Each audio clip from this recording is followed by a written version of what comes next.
Jean, chapitre 21.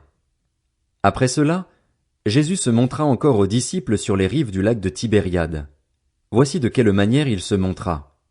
Simon-Pierre, Thomas, appelé Didyme, Nathanaël, qui venait de Cana en Galilée, les fils de Zébédée et deux autres disciples de Jésus se trouvaient ensemble.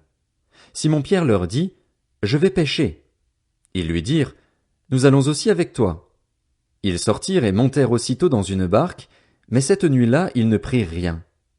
Le matin venu, Jésus se trouva sur le rivage, mais les disciples ne savaient pas que c'était lui.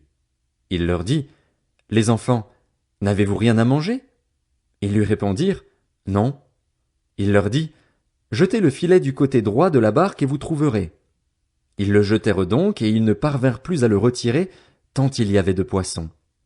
Alors le disciple que Jésus aimait dit à Pierre, « C'est le Seigneur. » Dès qu'il eut entendu que c'était le Seigneur, Simon-Pierre remit son vêtement et sa ceinture, car il s'était déshabillé, et se jeta dans le lac. Les autres disciples vinrent avec la barque en tirant le filet plein de poissons, car ils n'étaient pas loin de la rive, à 100 de mètres. Lorsqu'ils furent descendus à terre, ils virent là un feu de braise avec du poisson dessus et du pain. Jésus leur dit, « Apportez quelques-uns des poissons que vous venez de prendre. » Simon-Pierre monta dans la barque et tira le filet plein de 153 gros poissons à terre. Malgré leur grand nombre, le filet ne se déchira pas. Jésus leur dit, « Venez manger. » Aucun des disciples n'osait lui demander, « Qui es-tu ?» car il savait que c'était le Seigneur. Jésus s'approcha, prit le pain et leur en donna. Il fit de même avec le poisson. C'était déjà la 3e fois que Jésus se montrait à ses disciples depuis qu'il était ressuscité. Lorsqu'ils eurent mangé, Jésus dit à Simon-Pierre, « Simon, fils de Jonas, m'aimes-tu plus que ceux-ci » Il lui répondit, « Oui, Seigneur, tu sais que j'ai de l'amour pour toi. » Jésus lui dit, « Nourris mes agneaux. » Il lui dit une 2e fois, « Simon, fils de Jonas, m'aimes-tu » Pierre lui répondit, « Oui, Seigneur, tu sais que j'ai de l'amour pour toi. » Jésus lui dit, « Prends soin de mes brebis. » Il lui dit, la 3e fois, « Simon, fils de Jonas, as-tu de l'amour pour moi » Pierre fut attristé de ce qu'il lui avait dit, la 3e fois, « As-tu de l'amour pour moi » Et il lui répondit, « Seigneur, tu sais tout, tu sais que j'ai de l'amour pour toi. » Jésus lui dit, « Nourris mes brebis.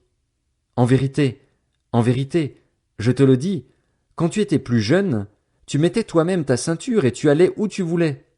Mais quand tu seras vieux, tu tendras les mains et c'est un autre qui attachera ta ceinture et te conduira où tu ne voudras pas. » Il dit cela pour indiquer par quelle mort Pierre révélerait la gloire de Dieu.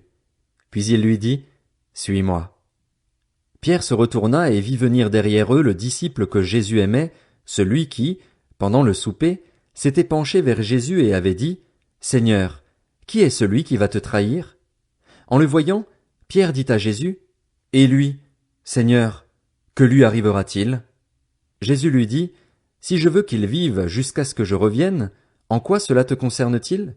Toi, suis-moi. » Là-dessus, le bruit courut parmi les frères que ce disciple ne mourrait pas. Cependant, Jésus n'avait pas dit à Pierre qu'il ne mourrait pas, mais « Si je veux qu'il vive jusqu'à ce que je revienne, en quoi cela te concerne-t-il » C'est ce disciple qui rend témoignage de ces choses et qui les a écrites, et nous savons que son témoignage est vrai. Jésus a fait encore beaucoup d'autres choses.